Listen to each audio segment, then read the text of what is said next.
The notification sound had become so routine that I barely registered it anymore. My wife's phone sat on the kitchen counter, its screen illuminating with yet another message. I wasn't the snooping type. 23 years of marriage had been built on trust, or so I believed. But something about the way she'd been guarding her phone lately, the way she angled it away from me when texting, had planted a seed of doubt that grew with each passing day. It was a Thursday evening, and she was in the shower. The phone buzzed again, dancing slightly across the granite countertop. I glanced toward the bathroom, hearing the water still running, steam creeping out from under the door. My heart hammered as I reached for the device, my fingers trembling slightly. The preview on the lock screen made my blood run cold. Can't wait to see you tomorrow night. Same place? Evan. I set the phone down as if it had burned me, backing away from the counter. Evan. The name echoed in my mind. Who was Evan? I racked my brain, trying to remember if she'd ever mentioned anyone by that name. A colleague? An old friend? But the tone of that message, "Can't wait to see you," carried an intimacy that made my stomach churn. The shower turned off, and I forced myself to move, to appear normal. I opened the refrigerator, staring blankly at its contents, not seeing anything. My mind was racing, replaying the last few months. The late nights at the office. The new lingerie I'd found in her drawer, tag still on, that she'd never worn around me. The way she'd started going to the gym at odd hours. The distance I'd felt growing between us, which I'd attributed to the natural ebb and flow of a long marriage. She emerged from the bathroom wrapped in a towel, her hair wet and cascading over her shoulders. She looked beautiful, just as she had when we first met at that college football game so many years ago. How had we gotten here? She smiled at me, but it didn't reach her eyes. "What's for dinner?" she asked casually, picking up her phone. I watched her expression change subtly as she read the message, her fingers flying across the screen in response. "I was thinking we could order something," I managed to say, my voice sounding distant to my own ears. "Chinese maybe." "Actually, I'm not very hungry," she replied, still focused on her phone. "I had a late lunch." Another lie, I realized. She'd told me this morning she had back-to-back meetings through lunch. The small deceptions were suddenly glaring, like puzzle pieces finally showing their picture. I felt physically sick. Over the next few days, I did something I never thought I would do. I paid attention. Really paid attention. I noted the time she texted, the way her face lit up when certain notifications came through. I listened to her phone conversations, hearing her step outside or into another room when certain calls came. I checked our phone records online and saw a number that appeared repeatedly, at all hours, sometimes for just a few minutes, sometimes for much longer. On Tuesday, I called that number from my office, my heart pounding so hard I thought it might burst from my chest. A man answered. "Hey beautiful, calling from the office." His voice was smooth, confident, younger than mine. I hung up without saying a word, my hands shaking. The confirmation I'd been dreading washed over me like ice water. This wasn't innocent. This wasn't my imagination. My wife was having an affair. That night, I said nothing. I watched her across the dinner table, this woman I'd built a life with, who'd given me 2 beautiful children, now grown and off living their own lives. I watched her lie to my face about where she'd been, who she'd been with. And I began to plan. I wasn't going to confront her in anger. I wasn't going to give her the chance to gaslight me or manipulate the narrative. I was going to be smart about this. I was going to find out everything, and then I was going to let her expose herself. Friday morning arrived with deceptive normalcy. My wife hummed while making coffee, and I pretended to read the news on my tablet. The domestic scene would have been peaceful if not for the storm brewing beneath the surface. I'd barely slept, spending most of the night staring at the ceiling, running through scenarios and possibilities. But I kept my face neutral, my voice steady. "Big plans for tonight?" I asked casually, taking a sip of my coffee. She glanced at me, and I caught something flash across her face. Was it guilt? "Oh, probably just catching up on some work. We're behind on the quarterly reports. I might be late." There it was. The setup. I nodded sympathetically.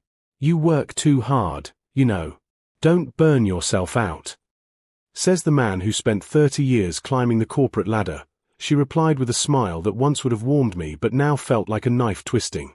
She kissed my cheek before leaving for work, and I had to resist the urge to pull away. The moment her car disappeared down the street, I was on my laptop. I'd already installed tracking software on her phone earlier in the week, something I'd felt guilty about initially, but that guilt had evaporated with each new discovery.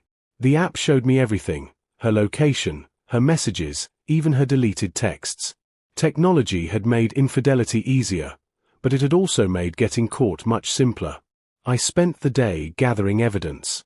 Screenshots of messages between her and Evan, showing a relationship that had been going on for at least 8 months.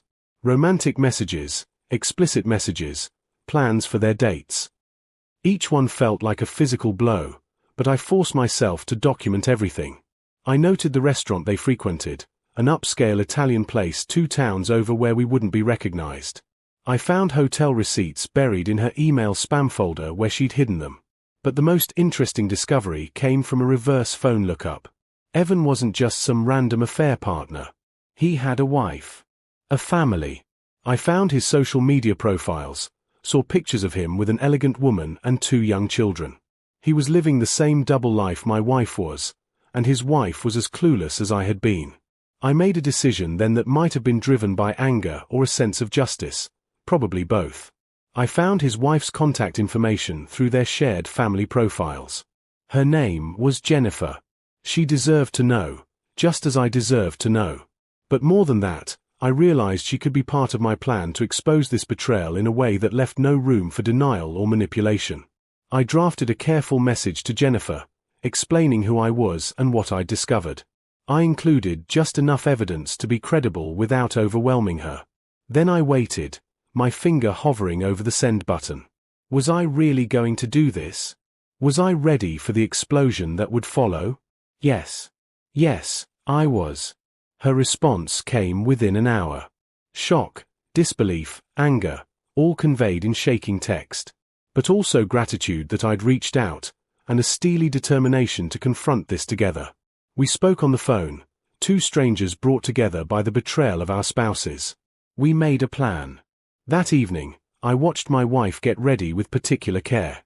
New dress, carefully applied makeup, the perfume I'd bought her for Christmas used for another man. "I'll probably be really late tonight," she said, checking her appearance one more time in the mirror. "Don't wait up." There it was. Her standard line for affair nights, as I now knew.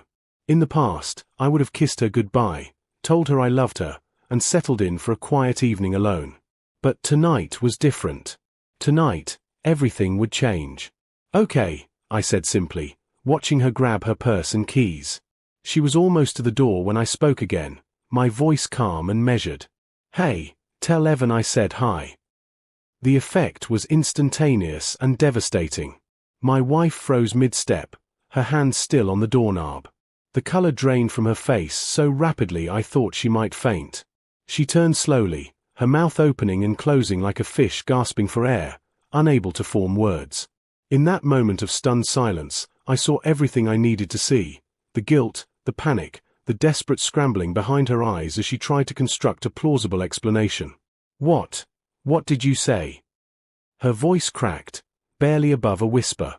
I said, "Tell Evan I said hi." I kept my tone conversational, almost pleasant, though my heart was hammering against my ribs.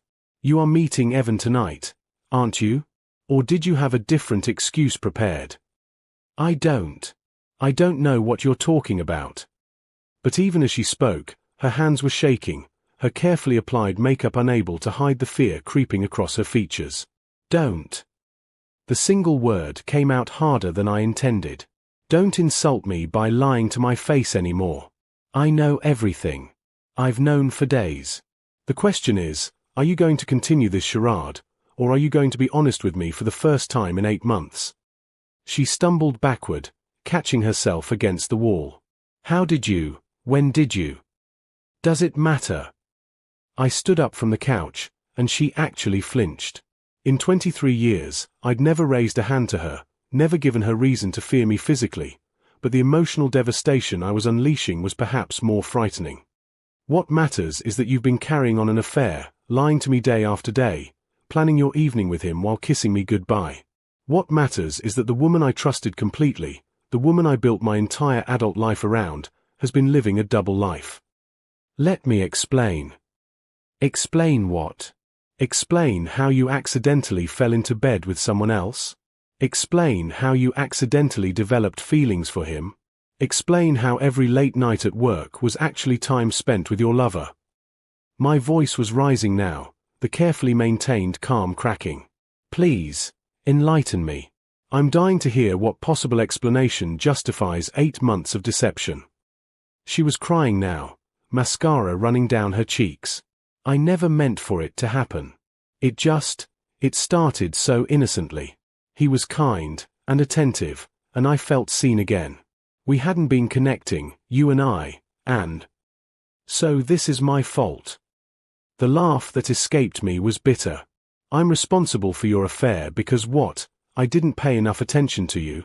I worked hard to provide for our family. I wasn't exciting enough. No, that's not what I'm saying. She took a step toward me, hands outstretched, but I moved back. I'm saying I was weak. I was stupid. I made a terrible mistake, and I know I don't deserve your forgiveness, but please, we can work through this. It's over with him, I swear. It's already over. Is it? Because according to the messages I saw this morning, you two were very much looking forward to tonight.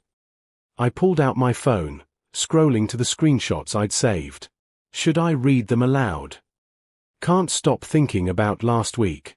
Tonight, let's not hold back. That was from yesterday.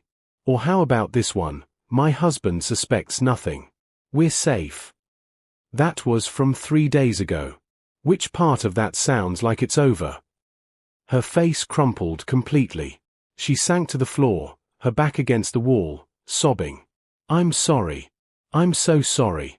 Please, please, we can fix this. I'll do anything. Counseling. Whatever you want. Just don't throw away 23 years. I'm not throwing anything away, I said quietly, and something in my tone made her look up, fear replacing desperation in her eyes. You already threw it away. You threw it away the first time you met him. You threw it away every time you lied to my face.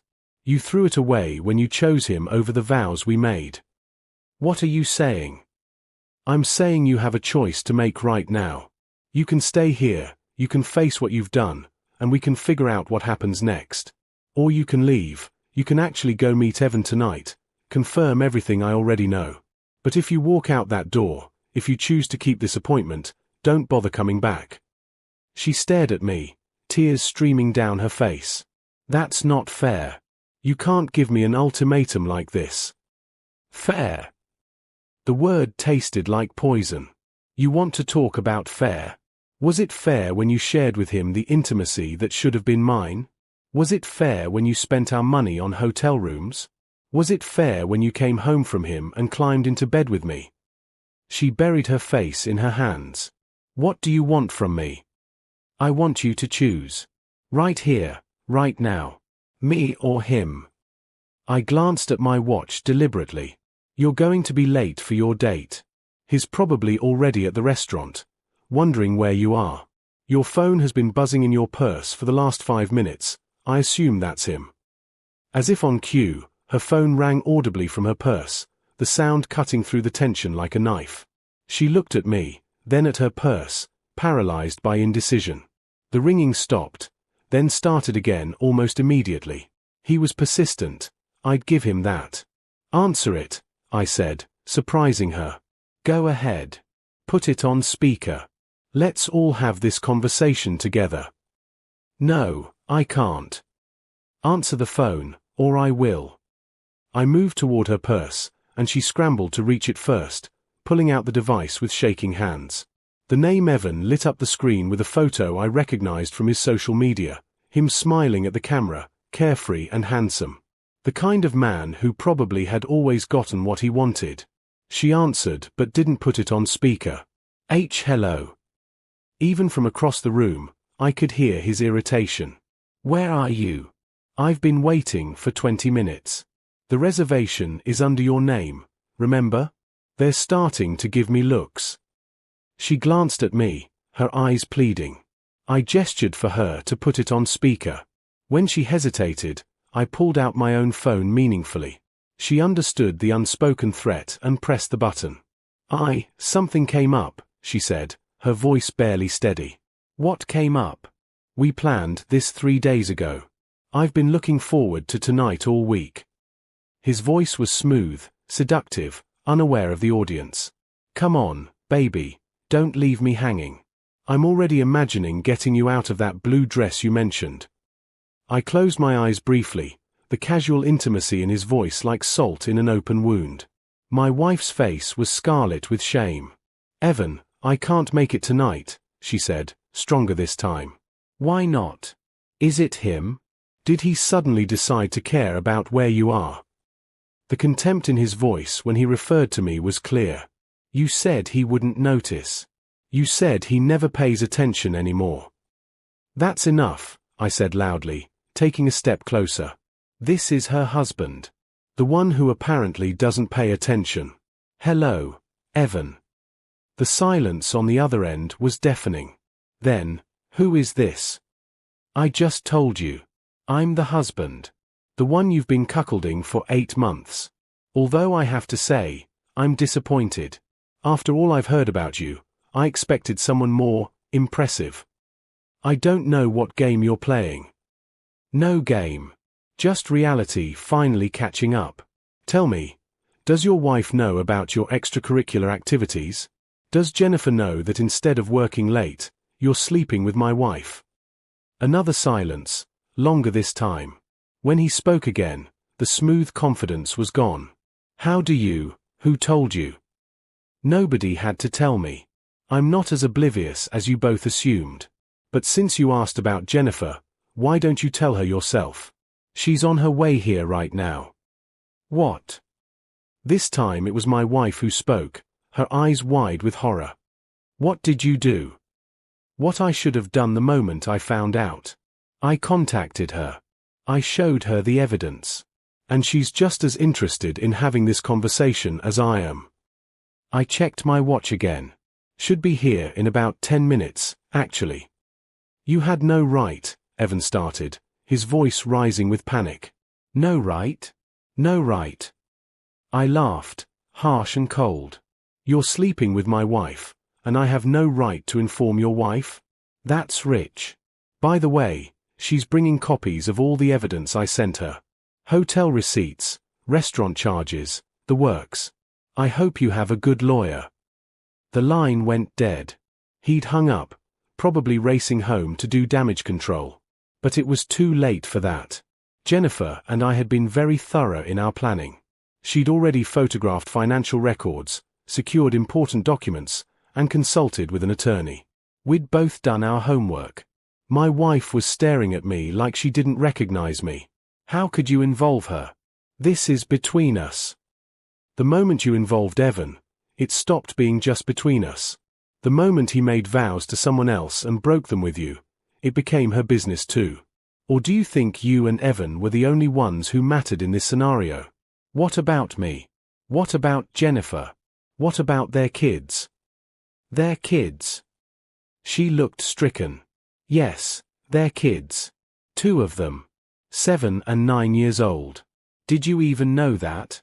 Did you ask? Or were you too caught up in the excitement of being wanted by someone new?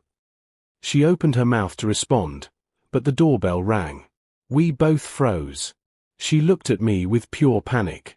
"Please," she whispered. "Please don't do this." "It's already done," I said, moving toward the door. "The question is, what are you going to do now?" I opened the door to find Jennifer standing there, and despite everything, I felt a pang of sympathy. She was dressed professionally, her posture rigid with barely controlled emotion. In one hand, she carried a folder, the evidence we'd compiled. In the other, her phone.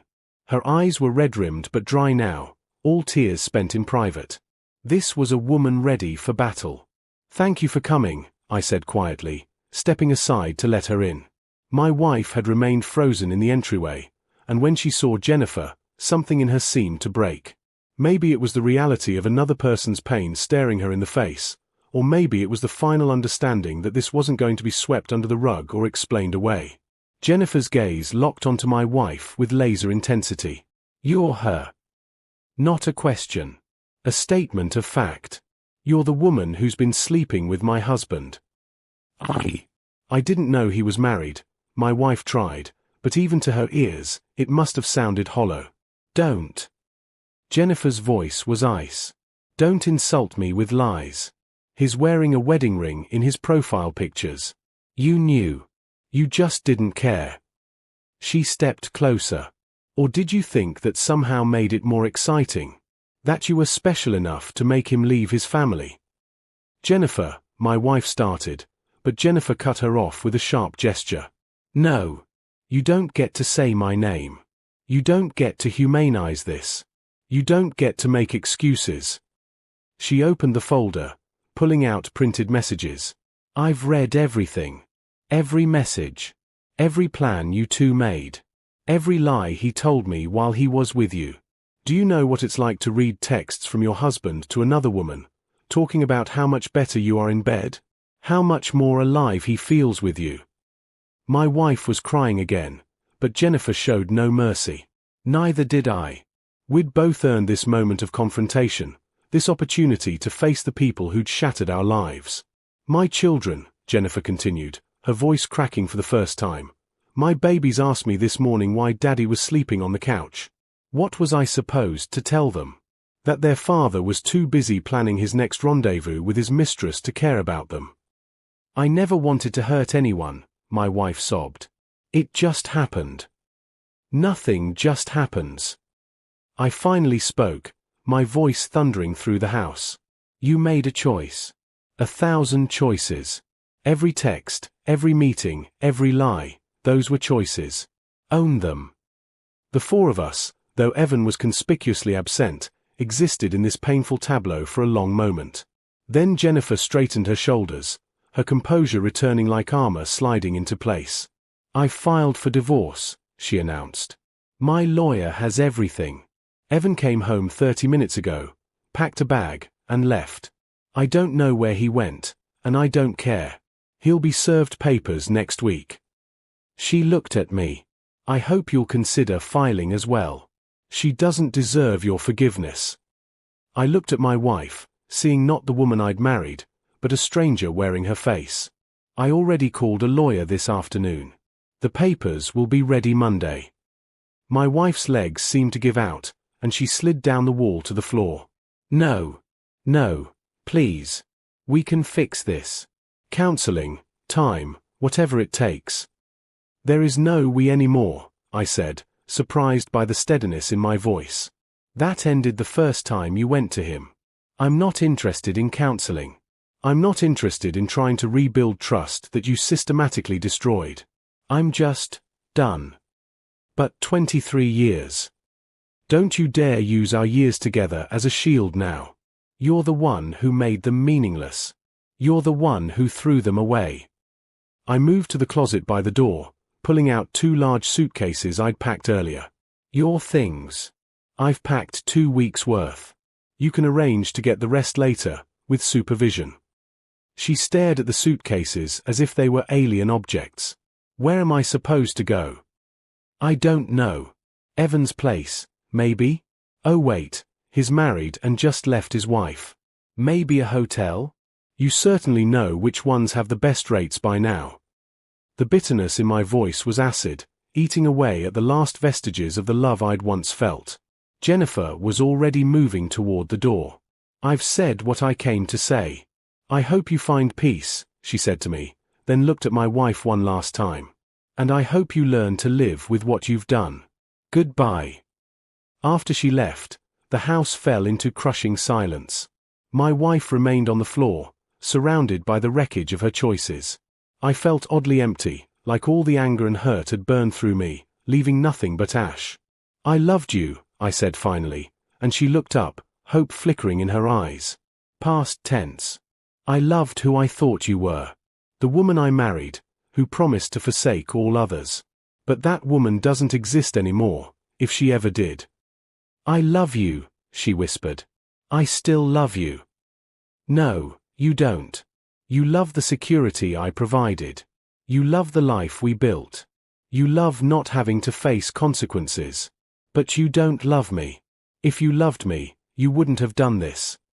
I picked up her car keys from the hall table and set them beside the suitcases. You need to go now. This is my house too.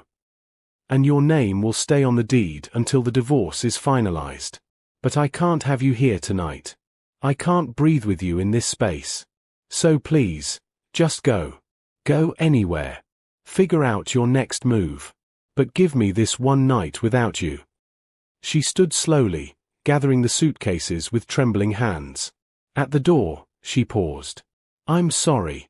I know you don't believe me, but I'm truly, deeply sorry. I destroyed the best thing in my life. Yes, I agreed simply. You did. After she left, I stood in the empty house, the house we'd chosen together, where we'd raised our children, where we'd celebrated anniversaries and holidays and ordinary Tuesdays. But it didn't feel like our house anymore. It felt like a museum of a marriage that no longer existed.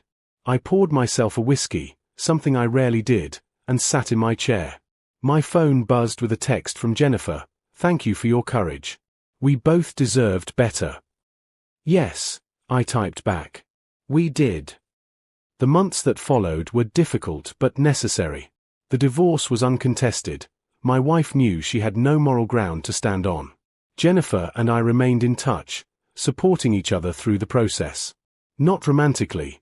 We'd both had our fill of that kind of complication. But as friends who understood a unique kind of pain. I told my children, both in their late 20s now, the truth. They were devastated, angry, and confused. Their relationship with their mother would take years to repair, if it ever fully did. But they were adults, capable of processing complex truths. 6 months after that terrible night, I stood in my renovated house. I'd changed nearly everything, unable to live surrounded by memories that now felt tainted. I'd started seeing a therapist, joined a gym, reconnected with old friends. I was building a new life from the ashes of the old one. My wife, I heard through mutual friends, moved in with Evan briefly after his divorce was finalized. But their relationship, built on deception and the thrill of the forbidden, couldn't survive in the harsh light of day. It fell apart within weeks. She was alone now, living in a small apartment, working the same job but without the life she'd taken for granted. Did I feel vindicated? Sometimes. Did I feel sad? Often. Did I regret how I'd handled it? Never.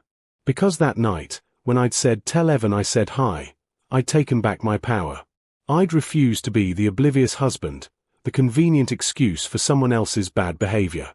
I'd chosen truth over comfortable ignorance, and while the truth had been agonizing, it had also set me free. I was 51 years old, starting over. But I was starting over with my integrity intact, with the knowledge that I'd handled betrayal with strength rather than weakness.